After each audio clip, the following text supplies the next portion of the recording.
ভারতের ৭ রাজ্য বাংলাদেশে পাক সেনাকর্তাকে কাল্পনিক মানচিত্র।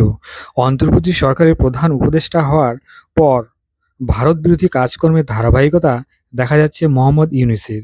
তার সঙ্গে যোগ্য সঙ্গত করেছে বাংলাদেশের মৌলবাদীরা ও রাজনৈতিক দলগুলির একাংশ, যাদের পিছনে পাকিস্তানের প্রত্যক্ষ মদদ রয়েছে বলে মনে করা হচ্ছে। সম্প্রতি পাকিস্তানের joint chief staff chairman general Shahir Shamshad Nizar সঙ্গে ঢাকায় নিজের সরকারি বাসভবনে বৈঠক করেন ইউনূস। সেখানে পাক সেনাকর্তার হাতে উপহার হিসেবে তুলে দেন আর্ট অফ ট্রায়াম্ফ নামে একটি বই। সেই বইয়ের প্রচ্ছদ নিয়েই তৈরি হয়েছে বিতর্ক। প্রচ্ছদের ছবি ভারতের বাংলাদেশের মানচিত্রকে বিকৃতভাবে তুলে ধরা হয়েছে।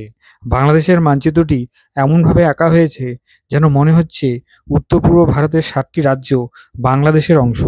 বাংলাদেশের মৌলবাদীরা বহুদিন ধরেই এই রাজ্যগুলিকে তাদের দেশের অন্তর্ভুক্তি করার হুমকি দিচ্ছে।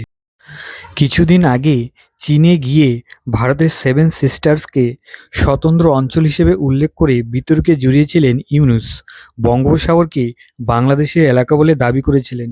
এবার পাকিস্তানের সেনাকর্তাকে তার কাল্পনিক বাংলাদেশের মানচিত্র আঁকা বই উপহার দেওয়াকে খুব একটা হালকাভাবে নিচ্ছে না কূটনৈতিক মহল।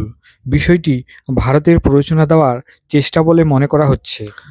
বরাবর উত্তর পূর্ব ভারতকে বাংলাদেশের সঙ্গে যুক্ত করার প্রবণতা সে দেশের অন্তর্বর্তীকালীন সরকারের প্রধান মোহাম্মদ ইউনূসের মধ্যে দেখা যাচ্ছে বলে মনে করছে সাউথ ব্লক।